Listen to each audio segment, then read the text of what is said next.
السلام عليكم ورحمة الله وبركاته. أهلا وسهلا بكم في هذا الفيديو المخصص لتصحيح مراقبة مادة اللغة الفرنسية لتلاميذ المستوى الرابع للدورة الأولى. سنقوم معا بمراجعة الأجوبة خطوة بخطوة مع توضيح النقاط المهمة وتصحيح الأخطاء الشائعة لتحسين مستواكم في هذه المادة. تابعوا معي للنهاية لتحققوا أقصى استفادة، وفضلا وليس أمرا لا تنسوا الضغط على زر الاشتراك والجرس ليصلكم الجديد، ولا تنسوا مشاركة المقاطع مع أصدقائكم لكي تعم الفائدة، وادعموا القناة بتعليقاتكم المحفزة والمشجعة. إذن فلنبدأ على بركة الله. On va lire le texte. La cérémonie des aînés est un événement très spécial dans la culture marocaine. La cérémonie des aînés, c'est la cérémonie de l'henna, حفلة الحنة. Selon la tradition, il se tient la semaine ou le jour précédent la nuit de noces. La cérémonie, réservée uniquement aux femmes, se déroule toujours le soir au domicile des parents de la future épouse. En ce faisant, elle s'est tatouée sur les mains et les pieds. La future mariée indique à ses prétendants que son cœur est à jamais pris. Durant la cérémonie, la future mariée se voit offrir plusieurs cadeaux, dont du sucre représentant le bonheur, des œufs pour le changement de vie qui attend la fiancée et des pièces d'un centime qui représentent la prospérité. Selon les coutumes, tous ces cadeaux ne sont présentés à la mariée qu'à la fin du repas. Donc, on va voir les questions. Lis et souligne le titre qui convient. Donc, d'après la lecture du texte, on va choisir le titre qui convient. Donc, la cérémonie de aînés, ou bien le mariage au Maroc, ou bien le mariage de ma cousine. Donc, on a vu que le texte parle du cérémonie de aînés. Donc, du aîné, ça veut dire حفلة الحنة. كيتكلم على حفلة ديال الحنة اللي كتقوم بها العروس المغربية والتقاليد. بالتالي, donc, on va souligner le titre, le premier titre. Donc, c'est la cérémonie de aînés. Deuxième question. Lis et souligne la phrase du texte. La future mariée se voit offrir plusieurs cadeaux. Ou bien, la cérémonie réservée uniquement aux hommes. Ou bien, le aîné représentant le bonheur. Donc, d'après le texte, donc on va voir, est-ce qu'il y a parmi ces phrases, donc la phrase du texte, c'est la future mariée se voit offrir plusieurs cadeaux. On a ici dans le deuxième paragraphe, la future mariée se voit offrir plusieurs cadeaux. Donc, on va souligner la première phrase ici. Pour la deuxième, c'est la cérémonie réservée uniquement aux hommes. Non, au contraire, la cérémonie réservée uniquement aux femmes, d'après le texte. Et le aîné représentant le bonheur. D'après le texte, le sucre, c'est le sucre qui représente le bonheur. Bien. Troisième question. Où se déroule la cérémonie? Donc, où se déroule la cérémonie de aînés? Donc, d'après le texte, la cérémonie réservée uniquement aux femmes se déroule toujours le soir au domicile des parents de la future épouse. Donc, elle se déroule le soir au domicile des parents de la future épouse.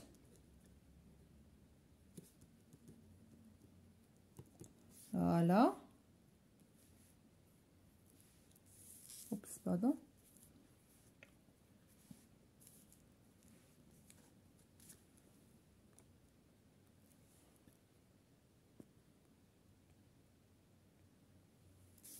Bien. Quatrième question. Que représente le sucre? Souligne la bonne réponse. On a le bonheur, le changement de vie ou bien la prospérité. D'après le texte, donc le sucre représentant le bonheur.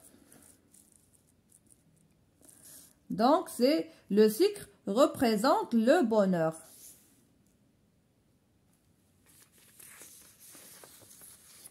Passons maintenant à l'exercice suivant du grammaire. L'exercice 1 indique le genre et le nombre des noms suivants. Donc, on a le aîné, les cadeaux, ma tante, les brodeuses. Donc, on va identifier chaque mot. On a des mots singuliers et des autres en pluriel. Bien sûr, on a des mots masculins et d'autres féminins. On va distinguer d'après ces mots. Pour le aîné, d'abord c'est singulier. Et le, c'est masculin. Donc, c'est masculin singulier. Le aîné, bien. Les cadeaux. Ça se voit clairement que c'est ce mot est en pluriel. On a les et X. Et les cadeaux, c'est masculin. On ne dit pas une cadeau, on dit un cadeau. Donc, c'est masculin pluriel. Les cadeaux. Voilà. Ma tante. La tante, une tante. Donc, c'est féminin singulier. Ma tante. Puis, les brodeuses. Donc, on a S du pluriel et les. Donc, c'est pluriel. Il reste les brodeuses. Les brodeuses, c'est un nom féminin. Donc, on dit une brodeuse. Ici, on a les S, donc c'est féminin en pluriel. Féminin pluriel. Donc, les brodeuses. Voilà. Passons maintenant à l'exercice B. Réécris chaque nom au pluriel et indique son genre. Le piano. Le piano, c'est un nom masculin. Et le pluriel du piano, les pianos.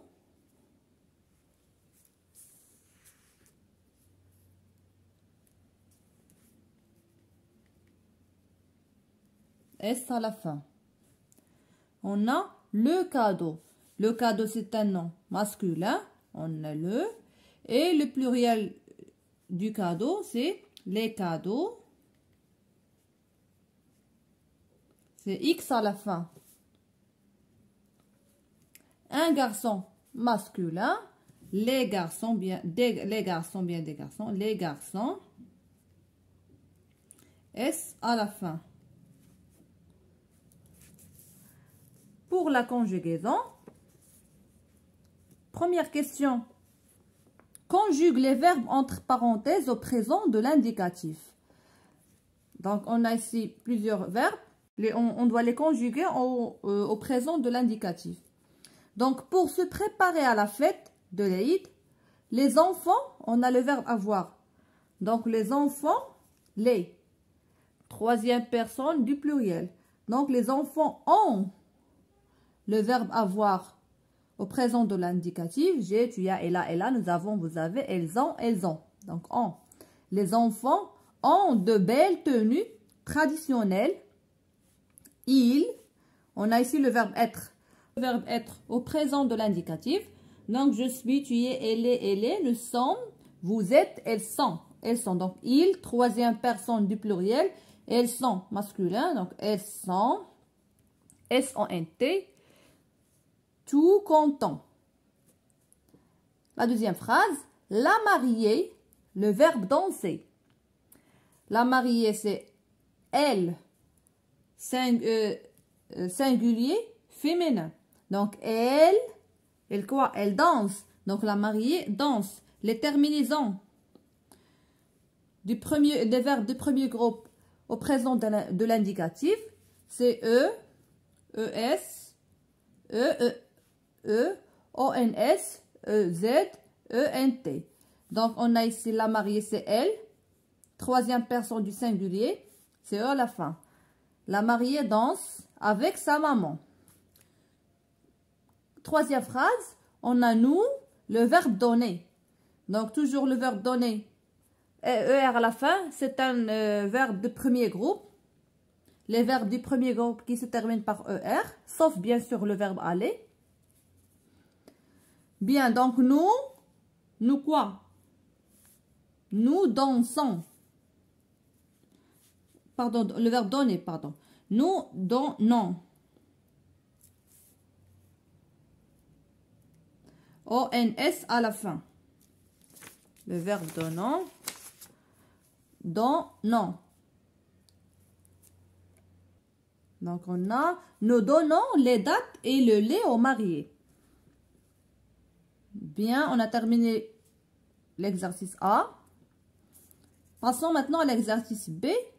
Relie entre le pronom personnel et le verbe qui lui convient. Donc, on a ici des pronoms personnels. Et ici, on a des verbes. On a elle, troisième personne du singulier. Vous, deuxième personne du pluriel. Tu, deuxième personne du singulier. Il, troisième personne du singulier. On a ici décorer avec EZ à la fin. Pardonne, E à la fin. Travaille avec ENT à la fin. Et marche, ES à la fin. Donc, elle quoi? Elle pardonne. Elle pardonne, O à la fin. Vous décorez, c'est EZ à la fin. Bien sûr, les terminaisons des verbes du premier groupe au présent de l'indicatif, c'est E, ES, E, ONS, EZ, ENT. Tu marches, ES. Tu marches. Et il reste il. Troisième personne au pluriel, il travaille. L'exercice suivant. Souligne les verbes du premier groupe. On a déjà dit que les verbes du premier groupe, elles se terminent par ER. Sauf le verbe aller. Donc, dessiner. Donc, c'est un verbe du premier groupe. Il se termine par ER. On a dit que aller, c'est un verbe de troisième groupe. Donc, on a dit pour le verbe aller, c'est un verbe de troisième groupe. Malgré sa forme en ER. Bien sûr, à la fin, même si on a ici ER, mais elle se conjugue selon les trois radicaux distincts. Donc, le radical va au présent de l'indicatif et à l'impératif. Donc, je vais, tu vas, elle va. Donc, nous allons, vous allez, elles vont, elles vont. Le radical IR, bien sûr, au futur et au conditionnel. Donc, j'irai, tu iras, etc. Donc, le verbe aller, c'est un verbe de troisième groupe. Il n'appartient pas. Pardon, c'est un verbe de troisième groupe. Bien. Il n'appartient pas au premier groupe. Finir. Le verbe finir, il se termine par IR. Il appartient au deuxième groupe. Il n'appartient pas au premier groupe. Le verbe appeler, il se termine par ER. Donc, c'est un groupe de premier groupe. C'est un verbe, pardon, du premier groupe. Donc, voilà, on a ici dessiner et appeler seulement. Passons maintenant à l'orthographe. Complète avec et ou bien et. Et-e-t ou bien et-e-s-t, le verbe être. Donc, on a ici la tomate rouge, la banane rouge. Bien sûr, la banane n'est pas rouge, c'est orange, plutôt jaune. La tomate est rouge. Et rouge, le verbe être, c'est l'état. C'est un verbe d'état. La tomate est rouge et... La tomate est rouge et la banane est jaune. EST, l'état du banane est jaune. La djellaba de mon père est belle. Comment elle est? La djellaba de mon père, elle est belle. Elle représente l'état du djellaba. Donc, c'est le verbe être. Ce sont des verbes d'état. B complète avec A son accent ou A avec l'accent. Donc, elle a, allez, c'est le verbe avoir. Elle a cassé deux œufs et les a mélangés à la main. Donc, elle a cassé, ici on a le verbe avoir, l'auxiliaire avoir, cassé au passé composé. Donc, elle a cassé deux œufs, elle les a mélangés à la main. Donc, à la main. Ici, n'est pas un verbe. Donc, ici, on a l'auxiliaire avoir. Et ici, on a préposition à, avec apostrophe. Puis, on a l'exercice C. Ajoute la marque du pluriel. Ici, on va ajouter la marque du pluriel. On a des canards. Les canards en pluriel, on ajoute seulement S. Les canards. Les cadeaux. Les cadeaux, on ajoute X à la fin, au pluriel. Mes genoux aussi, X à la fin. Les enfants, c'est S à la fin. Et voilà, بهذا نكون قد أنهينا. أتمنى أن يكون قد أفادكم. نلتقي مرة أخرى في نموذج آخر. أستودعكم الله الذي لا تضيع ودائعه.